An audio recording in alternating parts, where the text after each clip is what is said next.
Assalamualaikum warahmatullahi wabarakatuh.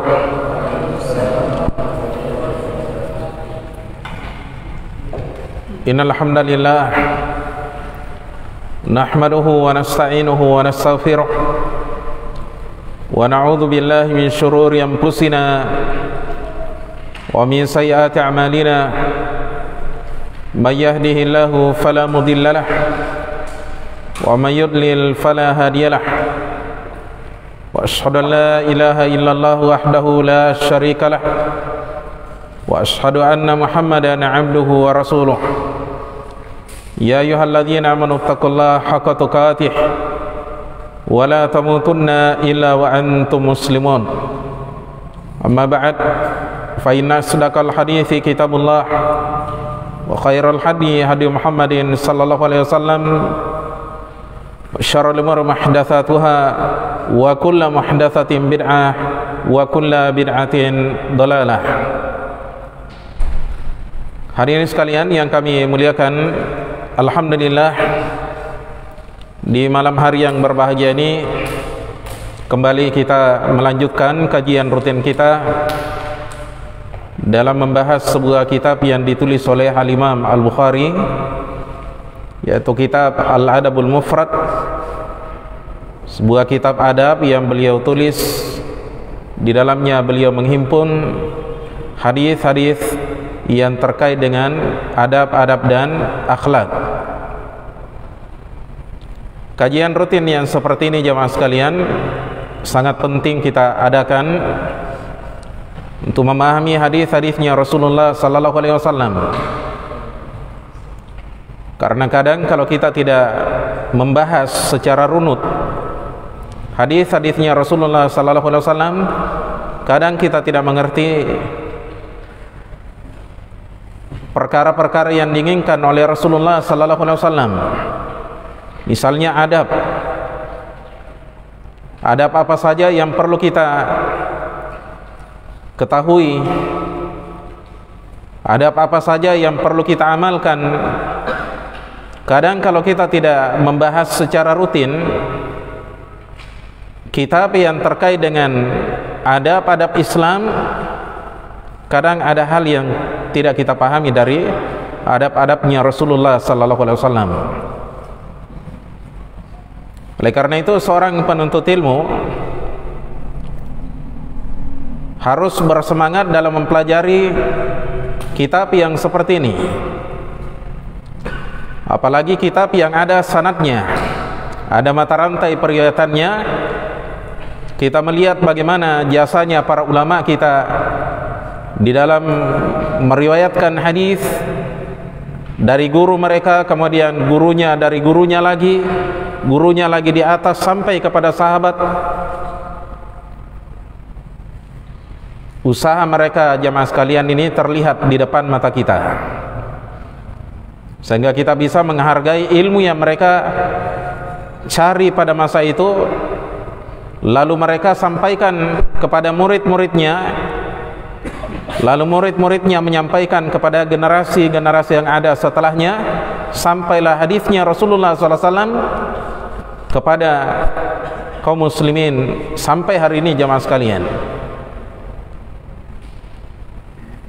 Hadirin sekalian yang kami muliakan, kajian kita malam hari ini insyaallah taala akan melanjutkan pembahasan dalam bab yang ketujuh, babu uquqil walidaini, bab tentang kedurhakaan terhadap kedua orang tua.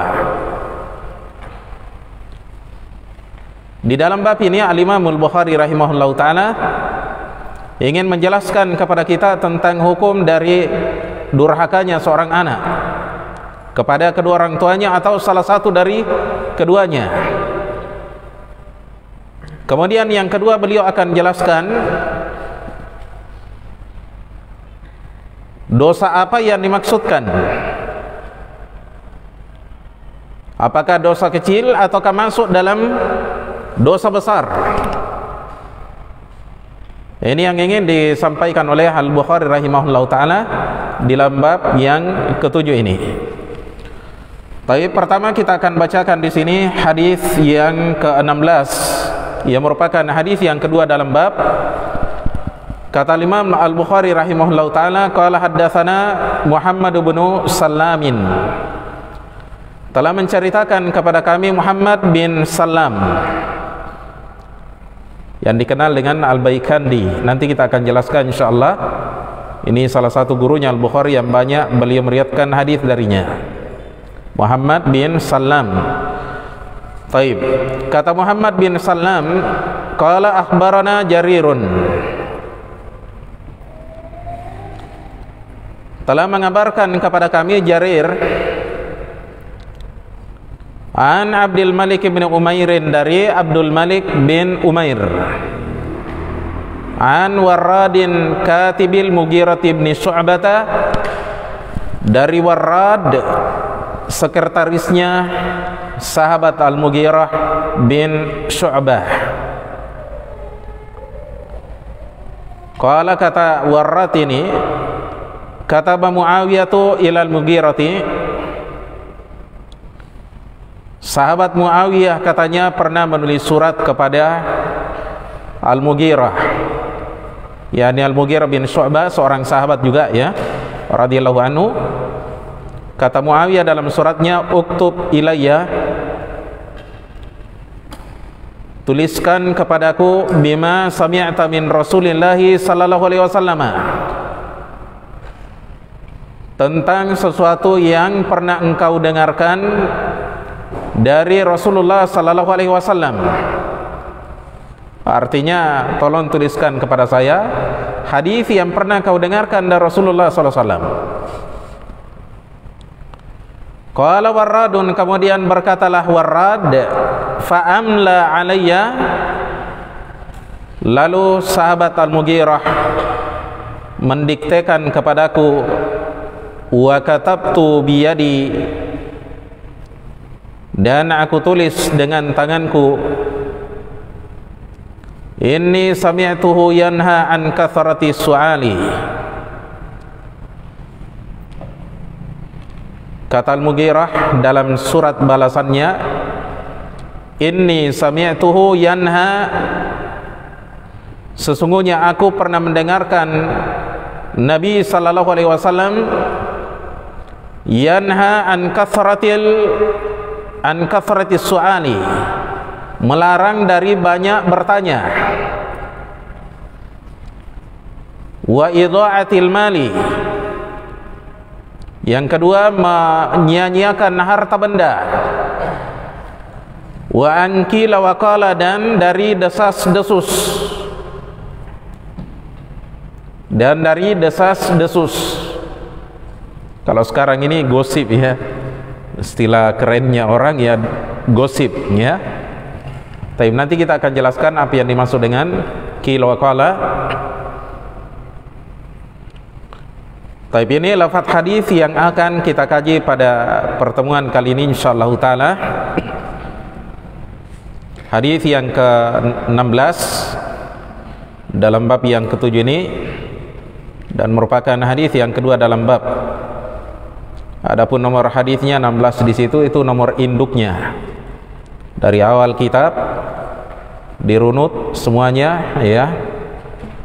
Secara total ini berada pada nomor hadis yang ke-16. Jadi dia bukan nomor bab, tapi nomor induk kitab ya. Hari ini sekalian yang kami muliakan, seperti biasanya setelah kita membawakan lafaz hadisnya, kita kembali ke awal dari lafaz hadis ini untuk kita jelaskan lebih terperinci lagi insyaallah taala.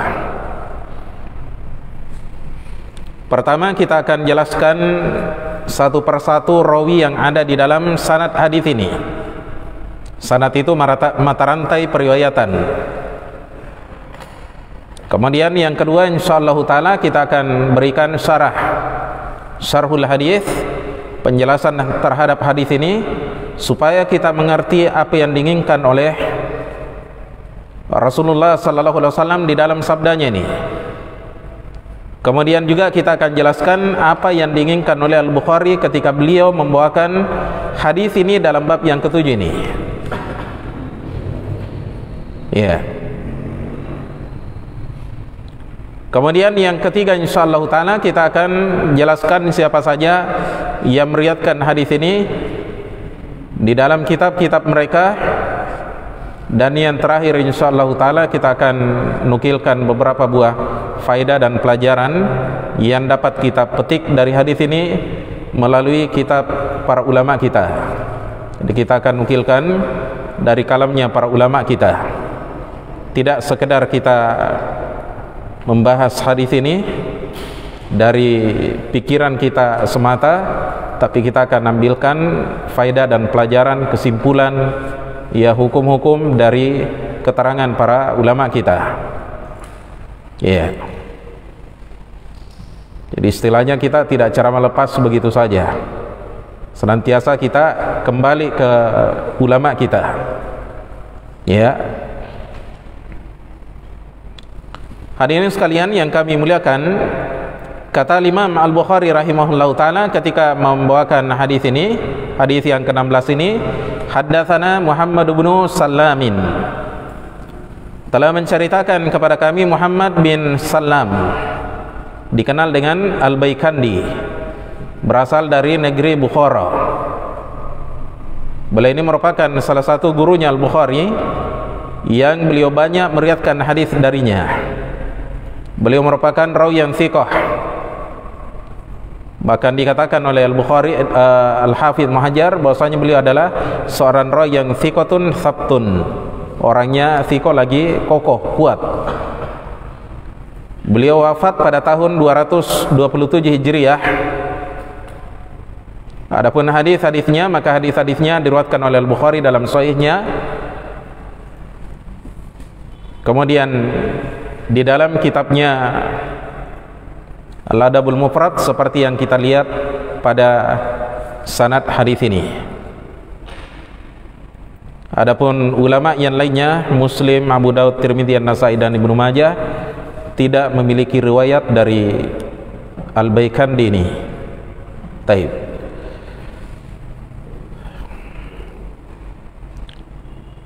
Kemudian kata Al-Bukhari rahimahullahu taala, qala akhbarana, kata Muhammad bin Sallam, qala akhbarana Jarirun, telah mengabarkan kepada kami Jarir. Yang dimaksud dengan Jarir di sini adalah Jarir bin Abdullah Ad-Dabbi. Jarir bin Abdullah Ad-Dabbi, seorang rawi yang thiqah. Ya. Beliau adalah Jarir bin Abdullah Ad-Dabbi, wafat pada tahun 188 Hijriah. Adapun hadis-hadisnya, maka hadis-hadisnya diriwayatkan oleh ashabul kutubis sittah, yakni Al-Bukhari, Muslim, Abu Daud, At-Tirmidzi, An-Nasa'i dan Ibnu Majah. Selanjutnya kata Jarir bin Abdullah Ad-Dabbi, an Abdul Malik bin Umairin, an Abdul Malik bin Umairin. Beliau ini merupakan rawi yang thiqah. Biasa dikenal dengan Al-Kipti. Ya, Abdul Malik bin Umair Al-Kipti. Kadang juga disebutkan saja nisbahnya Al-Kipti. Ya. Beliau merupakan rawi yang thiqah.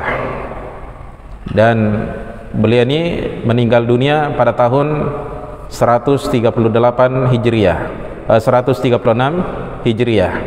Adapun hadis-hadisnya beliau, maka hadis-hadisnya diriwayatkan oleh ashabul kutubis sittah, yakni Al-Bukhari, Muslim, Abu Daud, At-Tirmidzi, An-Nasa'i dan Ibnu Majah. Dan beliau ini termasuk dari generasi tabi'in. Selanjutnya kata Abdul Malik bin Umair, an Warradin katibil Mughirah bin Syu'bah, dari Warrad, sekretarisnya Al-Mughirah bin Syu'bah. Beliau ini merupakan rawi yang thiqah. Beliau adalah sekretarisnya dan mantan budaknya sahabat Al-Mughirah bin Syu'bah. Tidak dijelaskan dalam biografinya beliau tahun berapa beliau meninggal dunia. Yang jelas di sini kita mengetahui bahwasanya beliau adalah seorang rawi yang thiqah. Adapun hadis-hadisnya beliau, maka hadis-hadisnya diriwayatkan oleh ashabul kutubis sittah, yakni Al-Bukhari, Muslim, Abu Daud, At-Tirmidzi, An-Nasa'i dan Ibnu Majah. Kemudian yang terakhir di sini dari sahabat Al-Mughirah, beliau meriwayatkan hadis dari gurunya atau majikannya, ya sekaligus majikannya, yaitu sahabat yang mulia Al-Mughirah bin Syu'bah Ats-Tsaqafi, nisbah ke Bani Thaqif, satu suku dengan sahabat Abdullah bin Mas'ud.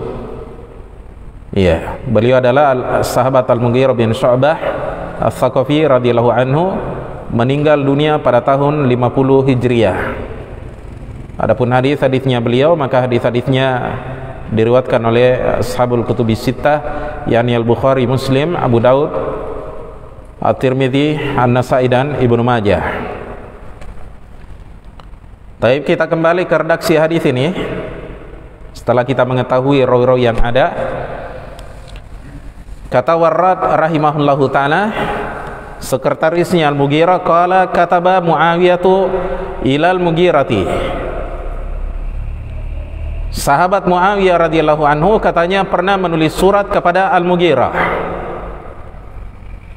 Muawiyah radhiyallahu anhu ketika itu menjadi khalifah, meminta nasihat dari sahabat Al-Mughirah bin Syu'bah berupa hadisnya Rasulullah sallallahu alaihi wasallam. Maka sahabat Al-Mughirah ketika itu membalas suratnya sahabat Muawiyah radhiyallahu anhu. Nanti kita akan nukilkan ya isi suratnya seperti yang ditulis di sini oleh Warrad. Jadi kata Muawiyah radhiyallahu anhu, uktub ilayya bima sami'ta min Rasulillah sallallahu alaihi wasallam. Tuliskan kepadaku tentang sesuatu yang pernah engkau dengarkan dari Rasulullah sallallahu alaihi wasallam. Jadi para sahabat ketika itu sangat memuliakan dan mengagungkan hadis-hadisnya Rasulullah sallallahu alaihi wasallam. Mereka jadikan sebagai pedoman hidup. Mereka jadikan sebagai pegangan bagi mereka di dalam membina masyarakatnya. Terkhusus khalifah yang kala itu adalah sahabat Muawiyah bin Abi Sufyan radhiyallahu anhu, yang merupakan ulama di kalangan sahabat, sangat bersemangat dalam mengumpulkan hadis-hadisnya Rasulullah sallallahu alaihi wasallam. Bahkan beliau juga merupakan sahabat yang banyak meriwayatkan hadis dari Rasulullah sallallahu alaihi wasallam. Itu dikenal ya, sahabat Muawiyah radhiyallahu anhu, ya, semangatnya dalam mempelajari hadis-hadisnya Rasulullah sallallahu alaihi wasallam. Salah satu usaha beliau dalam mengumpulkan hadisnya Rasulullah sallallahu alaihi wasallam, seringkali beliau menulis surat kepada para sahabat, minta agar mereka menuliskan hadisnya Rasulullah sallallahu alaihi wasallam, dikirimkan kepada sahabat Muawiyah. Salah satunya adalah hadis yang ada di depan kita ini. Ya, salah satunya adalah hadis yang ada di depan kita ini. Dan kebetulan yang dia minta adalah juga ulama di kalangan sahabat, yaitu sahabat Al-Mughirah bin Syu'bah radhiyallahu anhu, salah seorang di antara sahabat yang banyak meriwayatkan hadis dari Rasulullah sallallahu alaihi wasallam. Qala Warradun, kemudian berkatalah Warrad, murid sekaligus sekretarisnya Al-Mughirah bin Syu'bah, fa'amla alayya wa katabtu biyadi. Lalu Al-Mughirah bin Syu'bah radhiyallahu anhu mendiktekan kepadaku,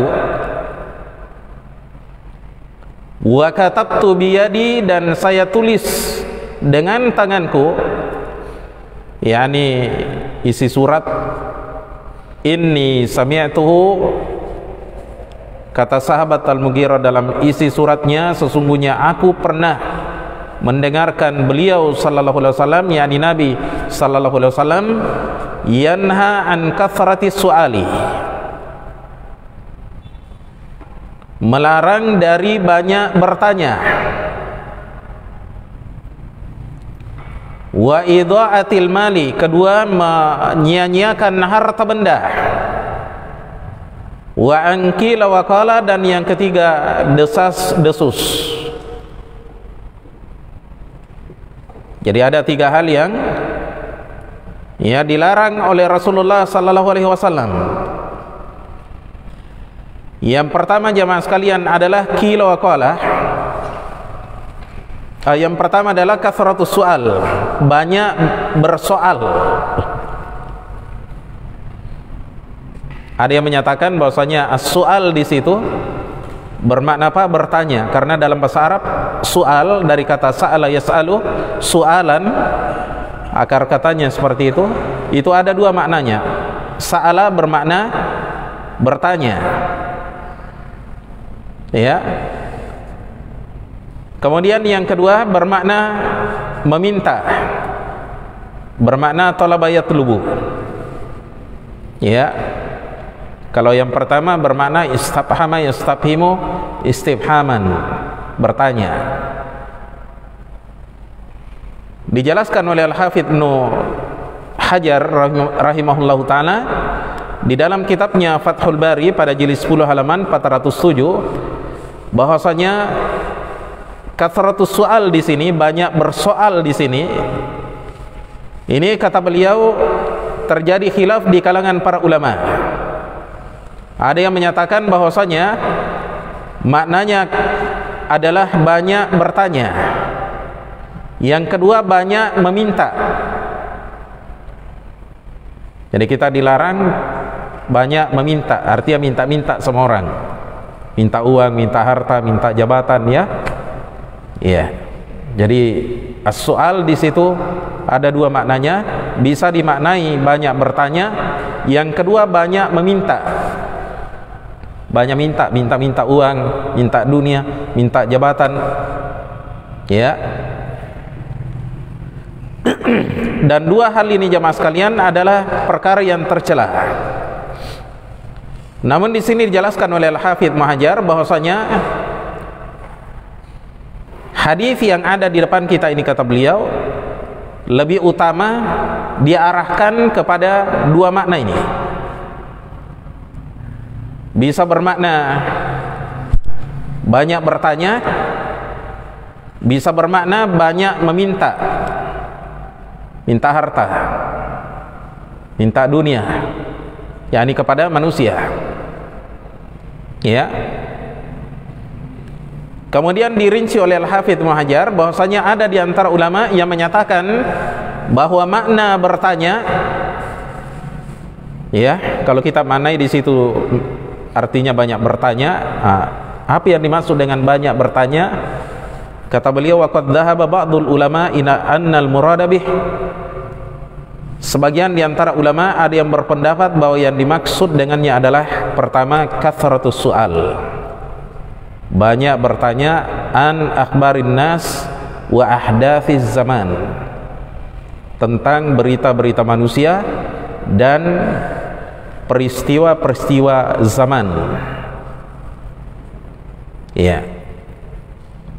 Karena seorang yang bertanya dalam hal-hal yang seperti ini tentunya membutuhkan waktu, dan ini akan apanya menyita waktu kita. Seperti yang kita lihat pada hari-hari yang seperti ini, apalagi adanya koran misalnya, entah koran portal atau selain portal, ya. Iya, orang-orang mengejar berita sepak bola, berita artis, berita film, berita olahraga, berita ini, ya.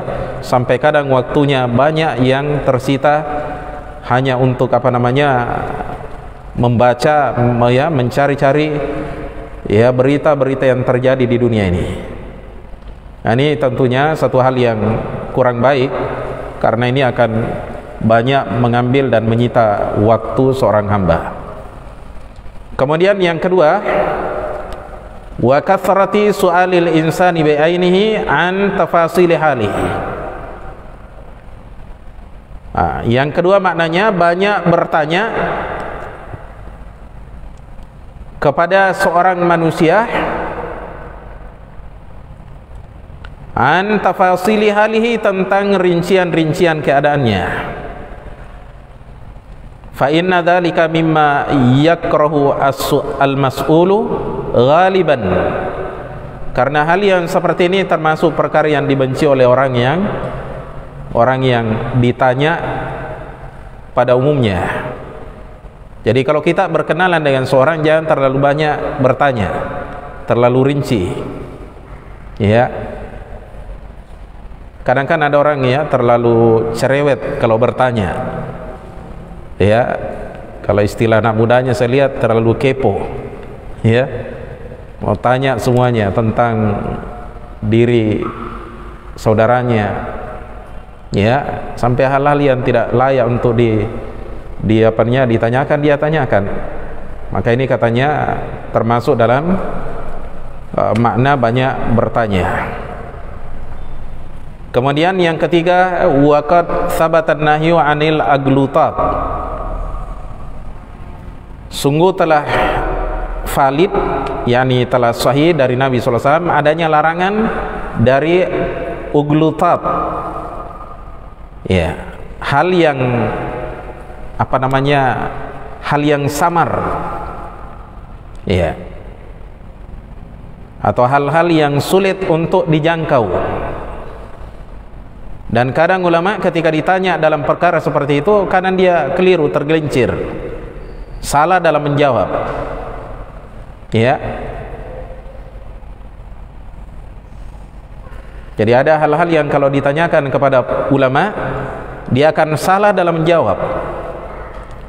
Maka perkara-perkara yang seperti ini jangan kita tanyakan kepada seorang ulama, apalagi kita tanyakan di depan masyarakat.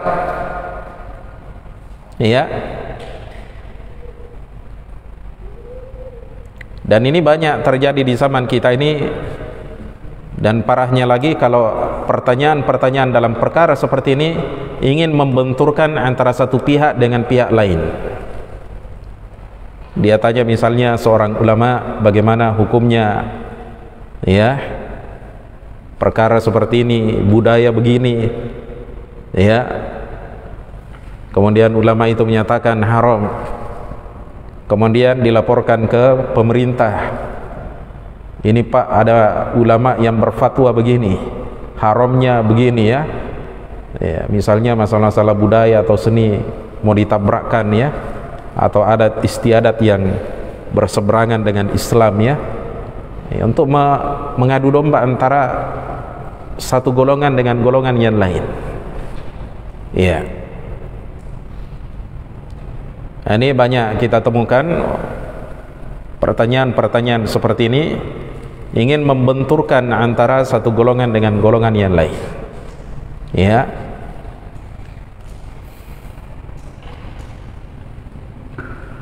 Kemudian makna yang keempat, kata Al-Hafidz Muhajar, wa thabata an jam'i minas salafi karahatu takallufil masaili. Telah valid juga dari sejumlah salaf tentang makruhnya, dibencinya memaksakan diri mengajukan pertanyaan-pertanyaan allati yastahilu wuqu'uha adatan, yang mustahil hal itu terjadi menurut kebiasaan, au yanduru jiddan, ataukah jarang sekali terjadi. Misalnya ada orang bertanya kepada seorang ulama hal-hal yang sebenarnya jarang terjadi. Ya. Misalnya ada orang bertanya, ya, Syekh atau Ustadz, saya mau bertanya Ustadz, bagaimana kira-kira nanti kalau manusia hidup di Mars, planet Mars, kemudian saya tidak temukan air ada di sana, bolehkah saya bertayamum? Misalnya, ini kan satu hal yang mustahil terjadi ya. Amerika saja sampai hari ini belum bisa memastikan ada kehidupan di sana atau tidak. Dia sudah bertanya masalah-masalah seperti itu. Ya. Atau misalnya dia tanya kepada ulama, bagaimana kalau saya ya mengambil tanah di planet Mars kemudian saya jual, sementara orang yang ada di bumi dia belum tahu ya bagaimana keadaan di sana, tapi yang jelas ada kehidupan. Boleh tidak saya menjual tanah di sana sementara orangnya di bumi belum lihat?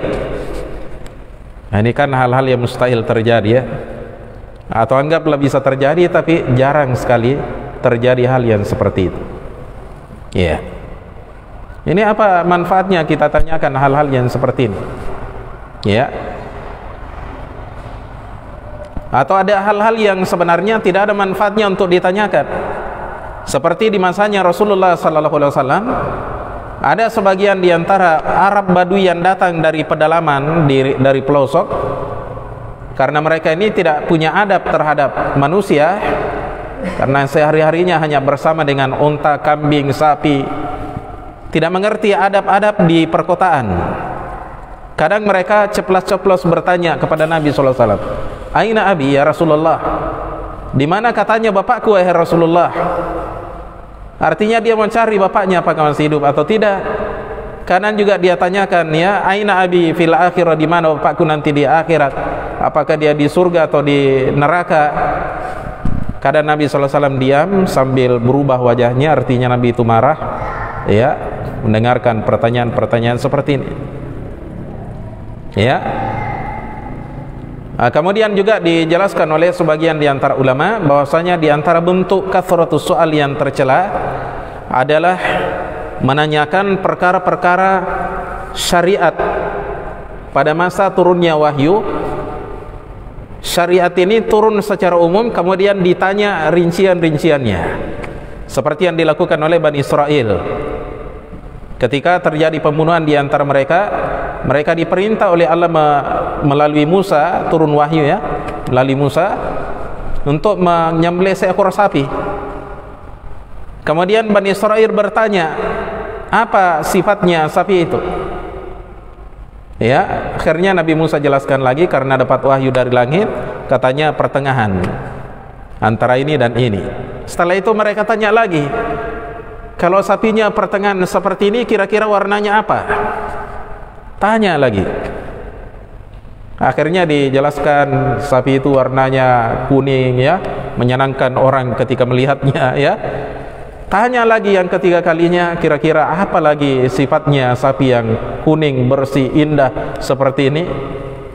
Dijelaskan ya, sapi itu ya sapi yang tidak pernah dipakai membajak, tidak pernah ya dipakai menyiram ya. Ini hal-hal yang dilarang ya. Ini juga terjadi pada masanya Nabi sallallahu alaihi wasallam,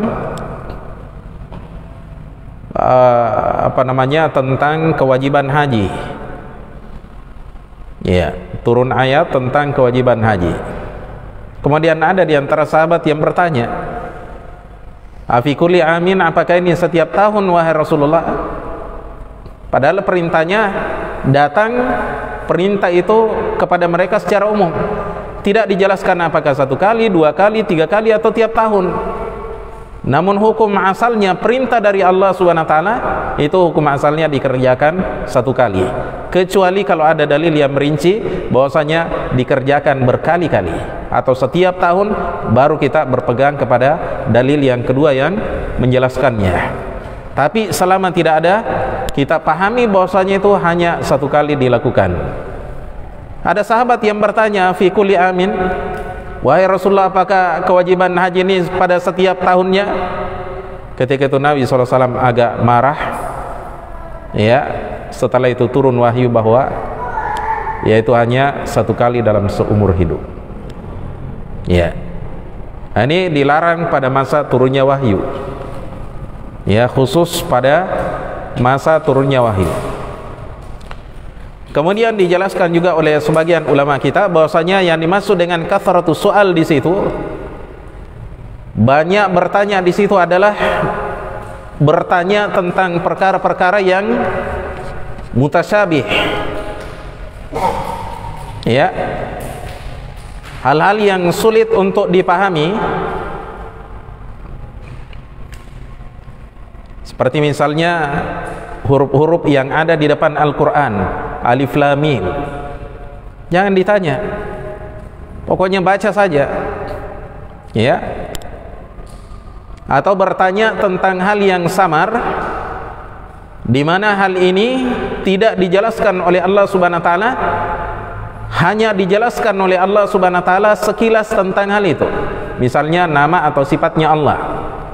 Saya berikan contoh, misalnya Allah katakan, Rasulullah SAW katakan, innallaha tabaraka ta'ala yanzilu ila sama'id dunya fi kulli thuluthil lail, fi kulli lailatin hina yabqa thuluthul laili al-akhir.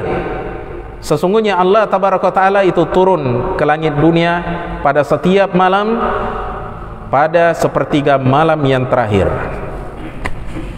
Ada yang bertanya, bagaimana Allah turun? Jangan ditanya hal yang seperti ini.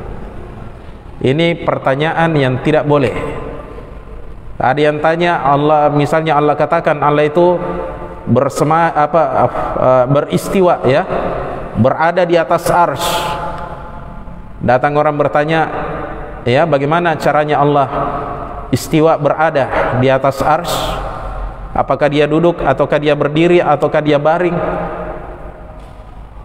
Ini semua adalah pertanyaan-pertanyaan yang diharamkan untuk ditanyakan. Tidak boleh kita banyak bertanya tentang rincian-rincian dari sifat-sifat Allah Subhanahu wa taala yang tidak datang keterangan dari Allah Subhanahu wa taala atau Rasulnya sallallahu alaihi wasallam. Ya. Kemudian perkara yang kedua ditanyakan di sini, yang diharamkan, ya, dilarang oleh Rasulullah SAW adalah idha'atul mal, ya, menyia-nyiakan harta benda, menghambur-hamburkan harta benda.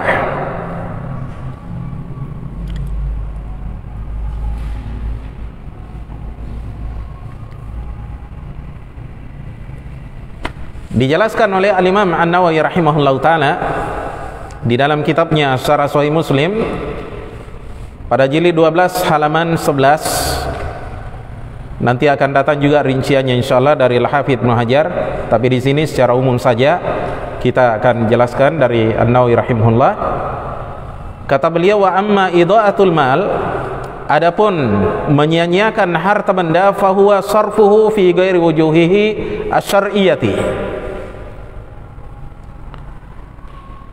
Adapun menyia-nyiakan harta benda di sini, maka dia adalah penyaluran harta bukan pada tempatnya yang disyariatkan, ya, bukan pada seginya, pada tempatnya yang disyariatkan. Wa ta'riduhu litalafi, dan memperhadapkannya pada kehancuran. Misalnya ada orang, ya, dia diberikan harta oleh Allah Subhanahu wa taala, dia belanjakan bukan pada tempatnya, dan ini merupakan kezaliman. Misalnya digunakan untuk membeli alat musik, ya, atau digunakan berjudi, digunakan untuk menyogok, ya, atau digunakan untuk mengambil haknya orang. Ini dilarang dalam agama, ya, karena ini bukan pada tempatnya. Dan harta yang Allah berikan kepada kita jemaah sekalian, ini merupakan titipan dari Allah. Pada asalnya bukan kita yang punya. Allah yang titipkan kepada kita, itu adalah hak mutlak bagi Allah. Oleh karena itu seorang hamba harus membelanjakan pada tempat-tempat yang diizinkan oleh Allah Subhanahu wa taala, ya, minimal pada perkara-perkara yang mubah, ya. Adapun dalam perkara yang diharamkan oleh Allah Subhanahu wa taala, maka ini merupakan perkara yang tercela jemaah sekalian, ya. Atau mungkin dia belanjakan harta itu jemaah sekalian pada perkara yang mubah tapi berlebihan. Misalnya ada orang kerjanya gonta-ganti mobil. Kalau gonta-ganti mobil untuk dijual setelah itu tidak apa-apa, ya, Tapi ini masalahnya sekedar bangga-bangga diri. Ya, baru 1 bulan dia beli, jual lagi. Dijual dengan harga murah. Bulan depan beli lagi mobil, tidak lama setelah itu dijual lagi. Karena ada lagi model baru. Tidak lama setelah itu beli, kemudian dijual lagi, terus dia lakukan seperti itu. Walaupun asalnya jamaah sekalian adalah perkara yang mubah, tapi dengan berulang-ulangnya hal yang seperti ini merupakan perkara yang tercela. Bahkan bisa jadi meningkat pada tingkatan haram.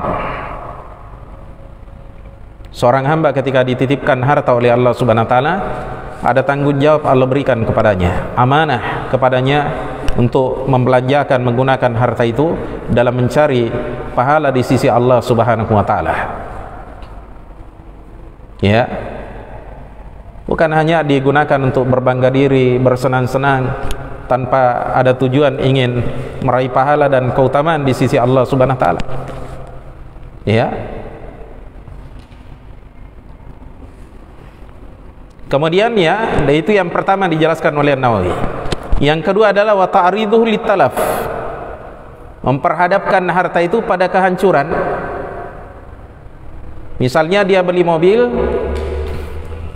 dia jemur mobilnya, tidak dicarikan tempat untuk bernaung. Berhari-hari, berbulan-bulan, bertahun-tahun begitu terus. Mobilnya dihujani, kena sinar matahari, dia tidak rawat. Motornya juga begitu. Ya, ini ada sebagian orang yang seperti itu, tidak berusaha untuk merawat barangnya.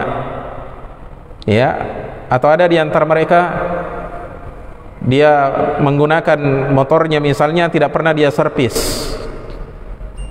Dia tidak perhatikan olinya. Ya, sampai kadang asap keluar dari knalpotnya, tanda bahwasanya motor ini tidak pernah diservis. Ya, nah, ini juga amanah ya, tidak boleh kita sia-siakan. Tidak boleh kita katakan bahwasanya saya punya uang, kalau rusak nanti saya beli lagi. Tidak boleh seperti itu. Karena harta yang ada di tangan kita jemaah sekalian bukan hanya untuk digunakan beli motor, tapi ada amanah dari Allah Subhanahu wa taala untuk kita sedekahkan, kita infakkan, supaya kita mendapatkan pahala di sisi Allah Subhanahu wa taala. Jangan kemudian kita katakan bahwasanya saya kan punya harta banyak, tidak apa-apa rusak kemudian saya beli lagi, atau saya jual kemudian saya beli lagi yang baru. Tidak seperti itu. Ya, ini kan ada orang seperti ini, dia gampangkan karena masih ada uangnya. Ya, padahal ini harta yang harus dijaga oleh seorang muslim, tidak boleh dia menyia-nyiakannya. Ya, ini banyak sekali contohnya. Kalau kita memberikan contoh seputar perkara ini, intinya itu yang dimaksud dengan menghambur-hamburkan, menyia-nyiakan harta. Ya, ada juga anak muda kebiasaannya beli pakaian, gonta-ganti pakaian. Ya, beli pakaian ini 1-2 kali dia pakai, apalagi pakaian pesta ya sudah simpan di lemari. Bahkan ada di antara mereka dia buang ke tong sampah, nanti katanya tukang sampah ambil. Ya, andaikan pun dia berikan kepada orang lain, ini pun menjadi tanggung jawab bagi dia. Ya, menjadi tanggung jawab bagi dia. Bukankah ada pintu-pintu sedekah yang harus kita masuki di situ yang lebih bermanfaat? Iya. Kenapa kita harus punya kebiasaan seperti itu? Sampai ada di antara mereka jamaah sekalian, ya, itu hampir setiap pekannya dia beli pakaian. Bukan pakaian-pakaian yang murah, pakaian-pakaian mahal, sampai kadang lemarinya penuh dengan pakaian ya. Nanti kalau sudah 1 karung baru dia bungkus di karung, baru dibuang di tempat sampah. Itu tidak boleh seperti itu. Ya. Kemudian perkara yang ketiga di sini yang disebutkan oleh Rasulullah sallallahu alaihi wasallam, yaitu tentang qila wa qala. Ya, tentang qila wa qala, desas desus. Artinya ucapan-ucapan yang tidak ada manfaatnya, bahkan kadang memudaratkan, ya, membahayakan, tidak diketahui ujung pangkalnya, asal muasalnya dari mana, ya. Oleh karena itu dijelaskan oleh seorang ulama kita yang bernama As-Saidani rahimahullahu ta'ala dalam kitabnya Al-Mafatih pada jilid 5 halaman 203, ketika beliau menjelaskan makna desas-desus di sini, wa karihallahu lakum at-tahaddutsa bil hikayat allati laisa fiha thawabun wala daruratun lakum fiha. Allah membenci bagi kalian bercerita tentang hikayat-hikayat, ya, cerita-cerita, berita-berita yang di dalamnya tidak ada pahala dan tidak pula ada keharusan bagi kalian di dalamnya. Lianna kathratal kalami qaswatun lil qulubi, karena banyak bicara itu adalah hal yang menyebabkan kerasnya hati. Jadi kalau kita bicara yang baik, seperti kata Nabi SAW, man kana yu'minu billahi wal yawmil akhir falyakul khairan au liyasmut. Siapa yang beriman kepada Allah dan hari akhir, maka hendaknya dia mengucapkan yang baik ataukah diam. Adapun kita cerewet, sembarang bicara, sembarang ngomong, ya, sembarang menyampaikan, sembarang mengabarkan, misalnya ada hal-hal yang tidak jelas, langsung dia kabarkan, langsung dia liput, langsung dia tulis. Apalagi di zaman kita ini ada orang yang kerjanya sebagai YouTuber misalnya, ya, karena mengejar follower misalnya, sembarang dia ceritakan, ya, ungkapkan hal-hal yang tidak ada manfaatnya, hal-hal yang kadang mendatangkan bahaya. Maka ini dilarang di dalam agama kita, jemaah sekalian, ya. Termasuk juga dalam qila wa qala adalah ghibah yang diucapkan oleh seorang muslim terhadap saudaranya. Dia ceritakan aib saudaranya tanpa ada keharusan yang menuntut dirinya untuk menyampaikannya, cuma menjadi kesenangannya, ya. Ada juga di antara mereka, jamaah sekalian, kegemarannya mengadu domba antara seorang muslim dengan muslim yang lainnya, antara rakyat dengan pemerintahnya. Ini juga masuk dalam perkara qila wa qala. Kemudian juga disebutkan oleh ulama kita, termasuk qila wa qala adalah seseorang menyampaikan hadis dari Rasulullah SAW tanpa mengecek kesahihan hadis itu ataukah kelemahannya. Dia tidak mau pusing hadisnya mau sahih atau mau dhaif, dia tidak mau pusing di situ. Ini saya sering tegur, ya, teman-teman di Facebook, ya, ikhwah-ikhwah, ya, yang biasa semangat bikin poster, bikin tulisan, karena dia cantumkan sebuah hadis tidak jelas ini hadisnya riwayat siapa, ya, derajatnya bagaimana.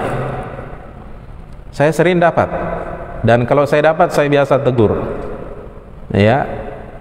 Jadi kita ahlus sunnah, apalagi kita ini ahlus sunnah, ya, dikenal ahlus sunnah, pengikut sunnah, itu harus lebih teliti. Kita meriwayatkan hadis, kalau selain dari hadis Al-Bukhari dan Muslim, harus kita perjelas sahih atau tidak. Tidak boleh kita hanya katakan bahwasanya hadis ini riwayat Abu Daud, hadis ini riwayat Tirmidzi, hadis ini riwayat An-Nasai, hadis ini riwayat Ibnu Majah, hadis ini riwayat Imam Ahmad, Imam Malik dan imam-imam yang lainnya misalnya. Tidak cukup sampai di situ. Harus kita periksa, jemaah sekalian, kesahihan hadis itu. Jangan sampai ini adalah hadis yang dhaif, hadis yang lemah, bahkan mungkin hadis yang palsu. Karena di zaman kita ini terlalu banyak hadis yang palsu jamaah sekalian. Jangankan yang palsu, hadis yang tidak ada asal usulnya, hadis yang la aslalah. Ya, lebih parah lagi. Kalau hadis palsu mungkin masih disebutkan di dalam kitab-kitab hadis. Tapi hadis yang tidak ada la aslalahu, tidak ada asal usulnya, tidak disebutkan sama sekali di dalam kitab-kitab hadis. Ingat, Nabi SAW bersabda, "Man kadzaba alayya muta'ammidan falyatabawwa maq'adahu minan nar."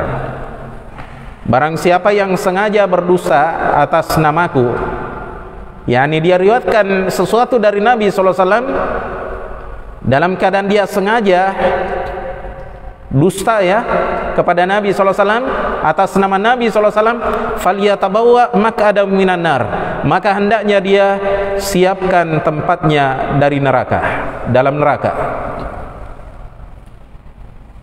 Ya, jadi ini bukan perkara ringan jamaah sekalian, ya, bukan perkara ringan, ini perkara berat. Kita meriwayatkan hadis dari Nabi Sallallahu Alaihi Wasallam. Sudah masuk waktu? Taib, diadzani dulu baru kita lanjut sedikit.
Baik, kemudian kita lanjutkan. Al-Hafidz Ibnu Hajar rahimahullahu taala menukilkan dari At-Tabari melalui kitab Fathul Bari jilid 10 halaman 407 dari seorang ulama yang bernama Al-Muhib, ya, Muhibbuddin, ya, At-Tabari rahimahullah, tentang makna qila wa qala. Itu katanya ada 3. Ya, fi qila wa qala salasatu aujuh. Tentang qila wa qala ini ada 3 segi, yakni 3 makna. Wal muradu fil ahadithi al-isharatu ila karahati kathratil kalam. Kata Tabari, yang dimasukkan di dalam hadis-hadis tersebut adalah isyarat kepada dibencinya banyak bicara, li'annaha ta'ulu ilal khata', karena banyak bicara ini akan mengantarkan kepada kesalahan, kekeliruan. Kalau orang banyak bicara pasti ada saatnya dia akan apa? Keliru. Iya. Apalagi kalau dia tidak dibimbing oleh agama. Iya. Kemudian yang kedua kata beliau, thaniha iradatu hikayati aqawilin nas wal bahthi anha liyukhbira anha. Ingin menceritakan ucapan-ucapan manusia dan mencari-cari tentangnya, liyukhbira anha, agar dia bisa mengabarkannya. Misalnya ada yang katakan apa, fayaqul, ya, dia katakan qala fulan, fulan berkata begini, ya, wakila kadza, kemudian ada yang bilang begini. Jadi ucapan manusia kesibukannya itu saja, ya, kesibukannya itu saja. Apalagi di zaman kita ini, antara, ya, satu partai dengan partai yang lainnya berkelahi misalnya, satu bilang begini, kemudian lain membantah. Terus terjadi bantah-membantah, tidak ada ujung pangkalnya. Atau misalnya penggemar sepak bola, ya, katanya PSM menang, ya, kemudian ada yang bilang tidak, ya, pokoknya ini, ya, atau dia lebihkan klub yang dia senangi. Terjadi bantah-membantah. Sering kita dapati hal yang seperti ini, ya. Atau terjadi misalnya kecelakaan, ada silam pendapat di situ, ya.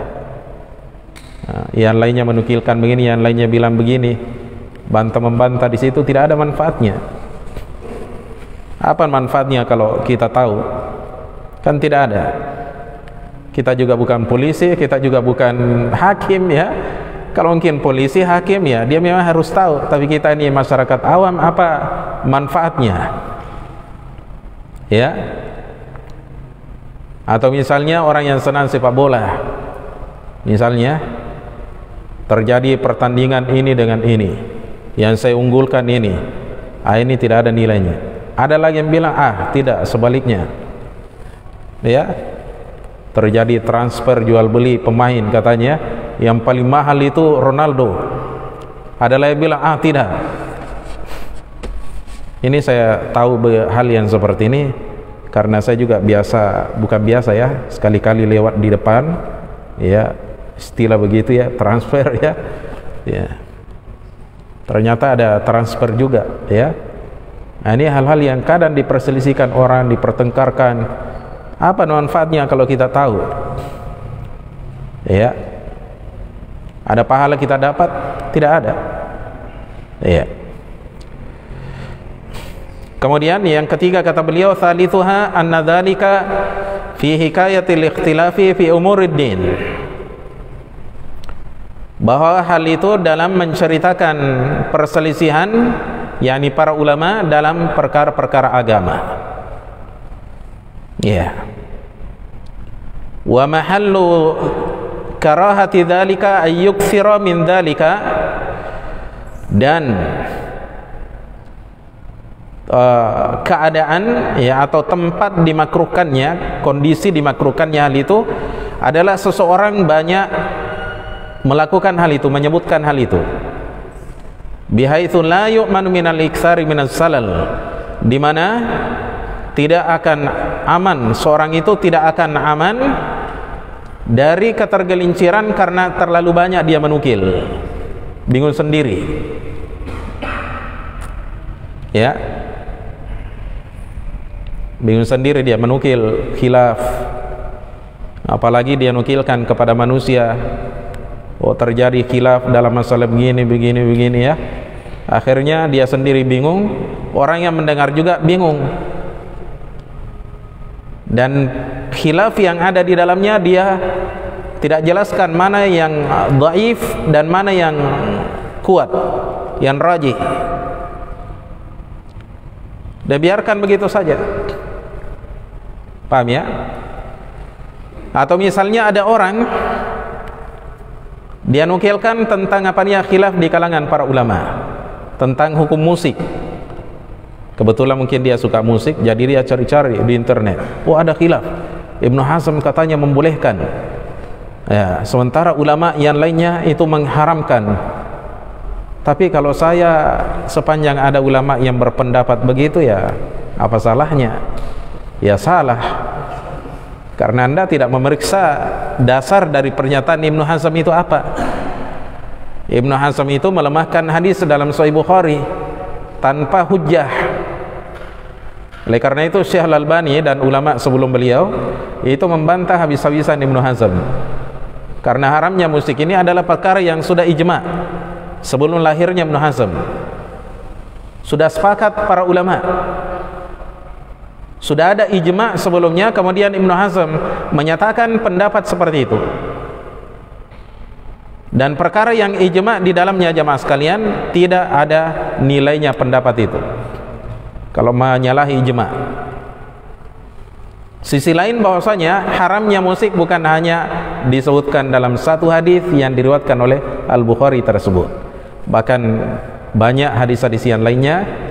Kalian kalau mau lihat, kembali ke kitab yang ditulis oleh Syekh Al-Albani, ini kitab yang terbaik, judulnya Tahrimu Alati Tarbi.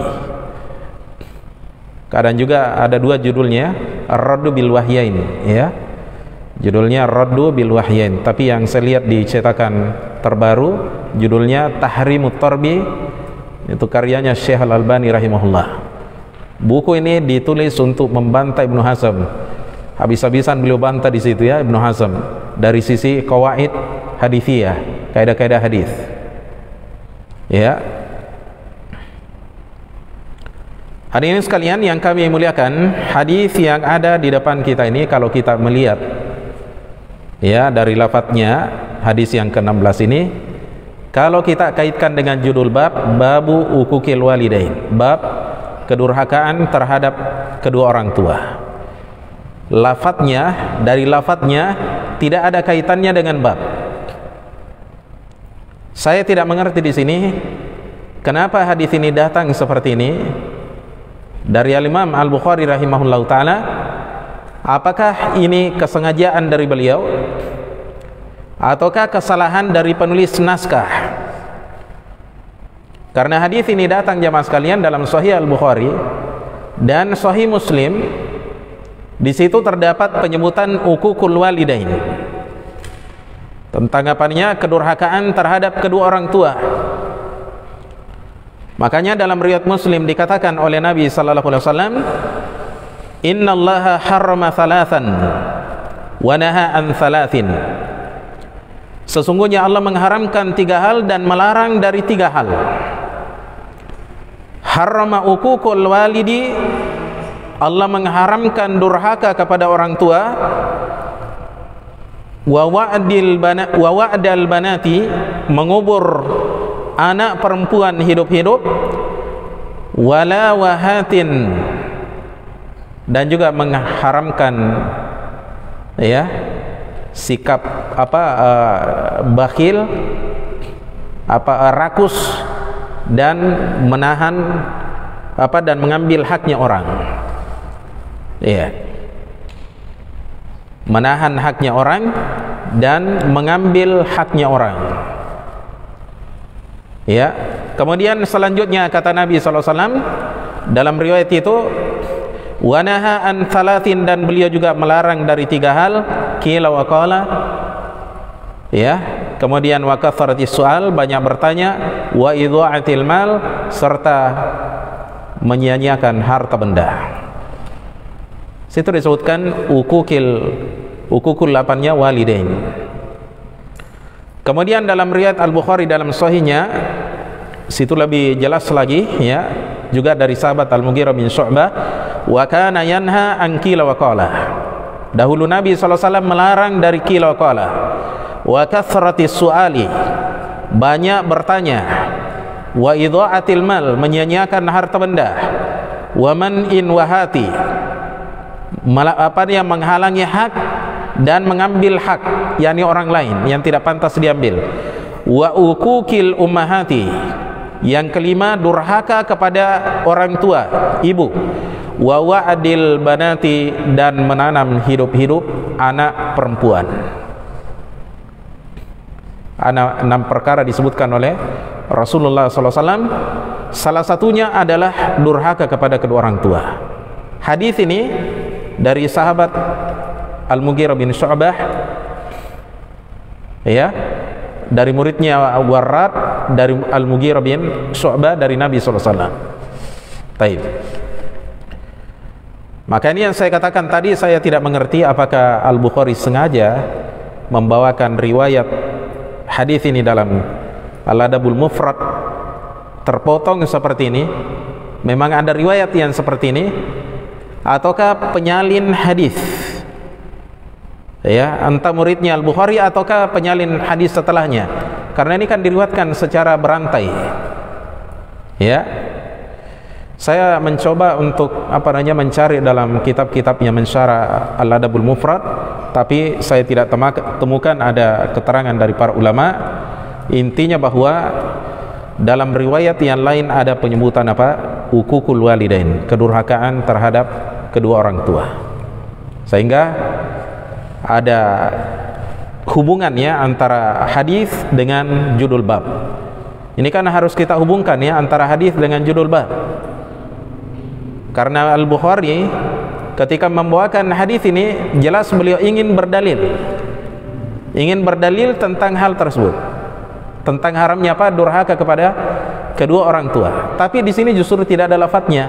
Oleh karena itu kita kumpulkan jalur-jalur periwayatan hadis ini, sehingga dari situ kita mengetahui bahwasanya di dalam riwayat itu ada pengharamannya.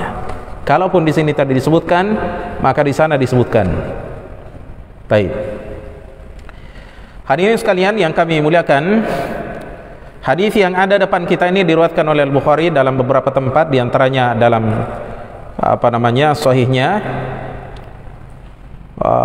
pada nomor hadis yang ke-6473, Muslim dalam sahihnya pada nomor hadis yang ke-593. Al-Bukhari pada tempat yang lain juga, ya, beliau meriwayatkan hadis ini, cuma kita tidak sempat sebutkan semuanya. Terakhir di sini kita akan nukilkan beberapa buah faedah dari hadis ini. Yang berapa ini? Sudah lewat, ya. Saya ambilkan dari seorang ulama yang bernama Muhammad bin Ali bin Adam Al-Ithiyubi. Muhammad bin Ali Al-Ithiyubi rahimahullahu ta'ala, dalam kitabnya yang berjudul Al-Bahru Al-Muhituz Sajjaj, Al-Bahrul Muhituz Sajjaj, pada jilid 30 halaman 105, kata beliau rahimahullahu ta'ala ketika menyebutkan beberapa buah faedah dari hadis ini, minha tahrimu ukukil ummahat. Di antara faedahnya hadis ini, kata beliau, adalah pengharaman durhaka kepada ibu. Wa huwa minal kaba'ir bi ijma'il ulama. Dan hal ini termasuk di antara dosa-dosa besar berdasarkan ijma' para ulama, kesepakatan para ulama. Jadi ulama sepakat durhaka ini dosa besar. Ya. Wa qad tadhaharatil ahaditsu as-sahihatu ala 'addihi minal kaba'iri. Sungguh katanya banyak sekali hadis-hadis yang sahih datang dalam menganggapnya termasuk dosa besar. Ya, dalam menganggapnya sebagai apa? Dosa besar. Wa kadzalika uququl aba'i minal kaba'iri. Demikian pula durhaka kepada ayah termasuk dosa besar. Tapi kenapa di sini hanya disebutkan ibu? Kata beliau, wa inna maktasarahuna 'alal ummahat. Nabi SAW di sini hanyalah membatasi ibu, ya, li'anna hurmatahunna akadu min hurmatil aba. Karena kemuliaannya para ibu itu lebih agung, ya, lebih besar, lebih berharga daripada kemuliaan para bapak, daripada bapak, ya, daripada pania bapak. Ini sudah kita jelaskan ya pada pertemuan-pertemuan awal dari kitab ini tentang hal tersebut. Tapi kemudian faedah yang kedua dari hadis ini, wa minha tahrimu wa'dil banat bil hamsi.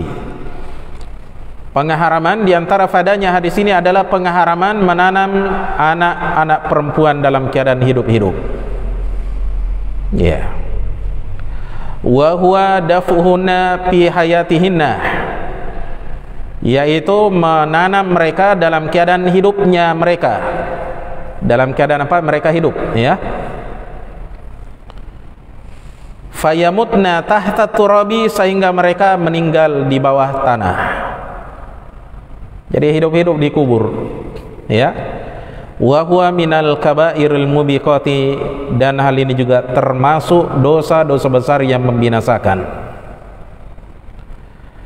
Li'annahu qatlu nafsin bighairi haqqin, karena hal itu termasuk membunuh jiwa tanpa hak, yakni tanpa alasan yang dibenarkan dalam syariat. Wa yatadammanu aidan qati'atar rahimi, dan hal itu juga mengandung pemutusan silaturahim, tali kekeluargaan. Wa inna maktasara alal banati, hanyalah Nabi SAW menyebutkan anak-anak perempuan, li'annahul mu'tadu alladhi kanat al-jahiliyatu taf'aluhu ghaliban, karena itulah yang biasa dilakukan oleh kaum jahiliyah pada umumnya. Bukan berarti bahwasanya menanam anak laki-laki boleh, ya, atau selainnya boleh. Yang dilarang hanya perempuan, ya, enggak, tapi mencakup semuanya. Walaupun bukan anak-anak juga, ya, orang besar ditanam hidup-hidup juga enggak boleh, ya. Atau kakeknya, neneknya, ya, dikubur hidup-hidup misalnya, enggak boleh juga, ya. Adapun di sini sebutkan anak perempuan, ini berdasarkan kebiasaan di masa jahiliyah, ya. Kemudian faedah yang ketiga, wa minha tahrimu man'in wa hatin. Di antara faedahnya hadis ini adalah pengharaman menahan dan mengambil. Apa yang dimaksud dengan menahan dan mengambil? Wa huwa ayyamna ar-rajulu ma tawajjaha alaihi minal huquq, yaitu seseorang menghalangi sesuatu yang datang kepadanya berupa hak-hak. Ada haknya orang lain pada dirinya, dia harus tunaikan. Haknya anak, haknya istri, haknya orang tua dia tahan. Mestinya diberikan nafkah kepada mereka, tapi tidak diberi, kikir dia. Ini haram hukumnya. Au yatlu ma la yastahiquhu, ataukah dia menuntut sesuatu yang bukan haknya, ya, atau dia menuntut sesuatu yang tidak berhak dia dapatkan, ya, bukan haknya. Dia rampas tanahnya orang, ya, dia klaim miliknya orang, tidak boleh, ya. Atau dia cari cara bagaimana mengambil haknya saudaranya, tanahnya, pematangnya diubah ya. Setiap kali habis panen berubah itu pematangnya. Ya. Ada orang begitu jahat sekali ya. Batas tanah dia ubah. Dulu tanahnya hanya setengah hektar jadi 1 hektar. Bahkan ada orang lebih kejam lagi, diambil hak saudaranya, dibikinkan sertifikat. Ya. Ini namanya mengambil hak ya orang lain. Kemudian faedah yang keempat, wa minha tahrimu kathratis su'ali. Di antara faedahnya hadis ini adalah pengharaman banyak bersoal. Bersoal di sini ada 2 maknanya tadi, banyak bertanya ya, ataukah banyak minta-minta. Banyak ngemis ke orang ya. Termasuk ngemis jabatan juga. Ya, tidak dilarang oleh Nabi SAW. Kata Nabi SAW ya kepada seorang sahabat namanya Abdurrahman bin Samurah, ya Abdurrahman ibn Samurah, la tas'alil imar. Wahai Abdurrahman bin Samurah, jangan kamu minta jabatan. Ya, ini musibah kita di zaman ini ya. Orang justru berlomba-lomba cari jabatan, bukan karena Allah lagi ya, tapi untuk dunia ya.